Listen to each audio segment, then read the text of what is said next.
एक औरत, एक किनारा और मौत, बस एक गलत हरकत की दूरी पर। लेकिन असली सवाल ये नहीं कि वो गिरेगी या नहीं। असली सवाल ये है कि उसका दिमाग पहले टूटेगा या उसकी उम्मीद। उसके हाथ लहूलुहान हैं, बारिश सतह को चिकना कर रही है और नीचे सिर्फ अंधेरा है। फिर भी वो एक ऐसी चीज करती है जो शायद आपने सोची भी नहीं होगी। पूरा वीडियो देखिए, वरना सबसे जरूरी लम्हा मिस हो जाएगा। अगर आप आज उस कर्व पर होते, क्या आप लड़ते या हार मान लेते? ये फिल्म देखने के बाद आप खुद से यही सवाल पूछेंगे और जवाब आपको हैरान कर देगा। ये कोई भूत नहीं, कोई हत्यारा नहीं, सिर्फ एक औरत, एक ऊंचाई और वो डर जो आपके अंदर भी छुपा हुआ है। 13 मिनट की ये फिल्म आपको रातों को सोचने पर मजबूर कर देगी। फिल्म की शुरुआत होती है एक ऐसे दृश्य से जो देखते ही रूह कांप जाती है। एक औरत बेहोश पड़ी है किसी सख्त कंक्रीट की जमीन पर। उसकी एक उंगली पर खून लगा हुआ है, उसके जूतों पर सूखे हुए खून के निशान हैं। फिर भी अपनी हालत को देखते हुए वो कुछ हद तक ठीक लगती है। साथ ही पर्दे पर दिखाई देती हैं समुद्र की ऊंची ऊंची लहरें जो किनारे से टकराकर एक भयानक गर्जना करती हैं। वो आवाज़ गूंजती है उस जगह तक जहां वो औरत पड़ी है और धीरे धीरे वो गर्जना उसके कानों में उतरती है और वो बेहोशी से बाहर आती है। जब उसकी आंखें खुलती हैं तो पहले उसे कुछ दिखता नहीं, बस कंक्रीट। वो घबराहट में हिलने की कोशिश करती है और तब उसे एहसास होता है कि वो किस खौफनाक जगह पर है। वो औरत एक घुमावदार ढांचे के बिल्कुल किनारे पर है, बहुत ऊंचाई पर, और नीचे है बस अंधेरा, एक गहरी काली खाई जहां गिरने का मतलब है सीधी मौत। एक जरा सी गलत हरकत और सब खत्म। और मुसीबत यही नहीं रुकती, उसकी बानी टांग उसके जिस्म के नीचे दबी हुई है और उसे निकालने का कोई रास्ता नहीं है।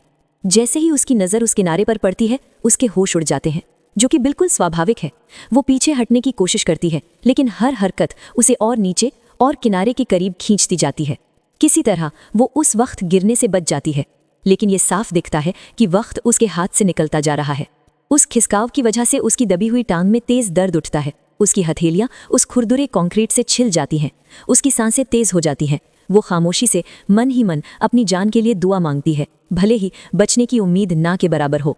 फिर कैमरा पीछे हटता है और पूरा नज़ारा सामने आता है। वो जगह लगती है किसी हाइड्रो पावर प्लांट जैसी, और अगर वो किसी तरह किनारे से दूर भी हो जाए तो उसके पीछे एक सीधी दीवार है जिसे पार करना नामुमकिन है। लेकिन अभी वो दीवार उसकी सबसे बड़ी फिक्र नहीं है। वो अपनी किस्मत को कोस ही रही होती है कि अचानक नीचे की उस काली खाई से एक तेज भूंपू की आवाज़ आती है। वो आवाज़ इतनी अचानक और इतनी जोरदार होती है कि उसका दिल डूब जाता है। मौत और भी करीब लगने लगती है। वो एक पल सोचती है और खुद को समझाती है कि शायद ये आवाज़ हवा की वजह से है। इस सोच से उसे थोड़ी राहत मिलती है, लेकिन कुछ ही पलों बाद एक और दहाड़ सुनाई देती है, पहले से कहीं ज्यादा जोरदार। वो नजरें आसमान की तरफ उठाती है और एक चीख निकल जाती है उसके अंदर से। फिर कुछ देर बाद सब कुछ एकदम खामोश हो जाता है, बस उसकी तेज सांसें सुनाई देती हैं और वो आवाज़ें जो उसका अपना जहन उसे दे रहा है। जीना है तो लड़ना होगा। वो जानती है कि यहाँ चुप बैठे रहना मौत है, और वो ये भी जानती है कि हिलना भी खतरनाक है। फिर भी वो हिलने का फैसला करती है। कुछ गहरी सांसें लेकर खुद को संभालती है, फिर अपने हाथ और दाईं टांग को कंक्रीट पर मजबूती से टिकाती है और खुद को पलटने की कोशिश करती है। लेकिन नतीजा उल्टा होता है। वो और नीचे खिसक जाती है, अब बिल्कुल किनारे पर। वो थम जाती है, खुद को रोकती है और शांत रहने की कोशिश करती है। कुछ पलों में उसे एहसास होता है दबी हुई टांग को सीधा करने की कोशिश छोड़नी होगी। उसी हालत में जैसी भी है उसे खुद को ऊपर खींचना होगा। लेकिन अब वो पहले से कहीं ज्यादा कमजोर हो चुकी है। उसकी हथेलियों से खून बह रहा है। वो अपना दाहिना हाथ ऊपर उठाती है, खून से आपस में चिपकी 2 उंगलियां अलग करती है, फिर अपनी जैकेट पर हाथ पोंछती है ताकि हथेली फिसले नहीं। ये काम भी तकलीफदेह है, लेकिन वो बिना आवाज़ किए सह लेती है। फिर अपने जख्मों पर फूंक मारती है, थोड़ी राहत की तलाश में, लेकिन उसकी फूंक भी कमज़ोर है, क्योंकि वो डरती है कि जोर से सांस लेने पर भी कहीं संतुलन न बिगड़ जाए। काफ़ी देर सोचने के बाद वो अपनी तंदुरुस्त टांग को ऊपर रखती है, लहूलुहान हथेलियों से कंक्रीट को थामती है और एक दर्दनाक घुमावदार हरकत में अपने जिस्म को ऊपर उठाती है। इस बार काम बनता है। वो कुछ सेंटीमीटर आगे बढ़ती है। वो राहत की सांस लेती है और लंबी गहरी सांसों से खुद को स्थिर करती है। हथेलियां अब लगभग सुन्न हो चुकी हैं दर्द से, फिर भी वो बारी बारी उन्हें उठाती है, फूंक मारती है और फिर से वही हरकत दोहराती है। और इस बार वो थोड़ा और ऊपर आ जाती है। धीरे धीरे उसका दिमाग जवाब देने लगता है और वो हेल्यूसिनेट करने लगती है। वो नीचे देखती है, कंक्रीट पर उसके खून के निशान दिखते हैं, लेकिन उसे अपना जिस्म नजर नहीं आता। वो अपनी हथेली देखती है, फिर वापस उन निशानों की तरफ, और उसकी सांसें बेकाबू हो जाती हैं। वो हाँफने लगती है। अब वो किनारे से काफी दूर आ चुकी है और उसके पीछे वो सीधी दीवार है। किसी भी हाल में उसे पार करना नामुमकिन है, ये बात साफ है। लेकिन घबराहट में वो सोच नहीं पाती और एक बार फिर दीवार चढ़ने की कोशिश करती है।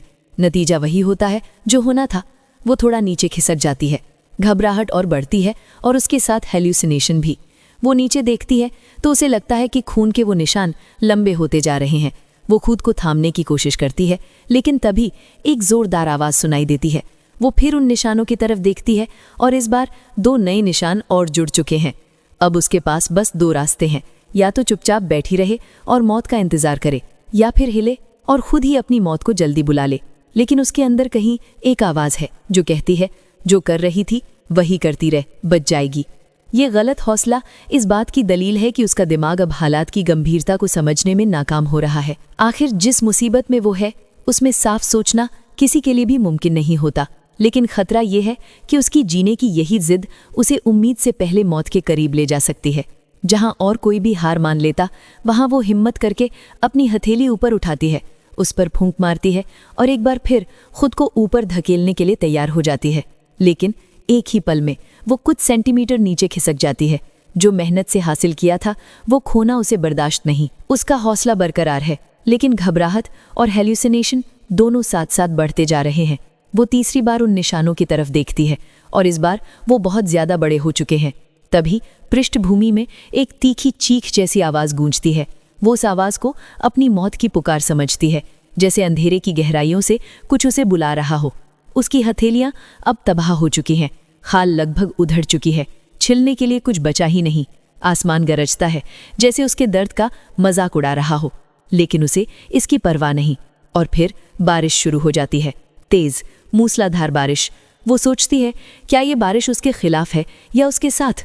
शायद ये उसे जल्दी मार दे और तकलीफ खत्म हो जाए, या शायद ये उसकी बची खुची उम्मीद को भी तोड़ दे। लेकिन पहले कुछ पलों के लिए वो बस महसूस करती है उन बूंदों को अपने चेहरे पर। एक अजीब सा सुकून मिलता है उसे, जैसे वो कर्व ही उसका घर हो और वो वहां हमेशा से रह रही हो। एक पल के लिए वो शांत हो जाती है, लेकिन ये सुकून ज्यादा देर नहीं टिकता। बारिश का पानी उस कंक्रीट की सतह को चिकना कर देता है और वो नीचे खिसकने लगती है। वो अपनी आंखें बंद कर लेती है, दांत भींच लेती है। जिंदगी की आग अभी भी उसके अंदर जल रही है और वो एक जोरदार चीख छोड़ती है, लेकिन वो चीख बादलों की गर्जना में कहीं खो जाती है। तभी उसे याद आता है उसके गले में एक चेन है, शायद वो उससे सरफेस को थाम सके, थोड़ी देर और टिकी रह सके।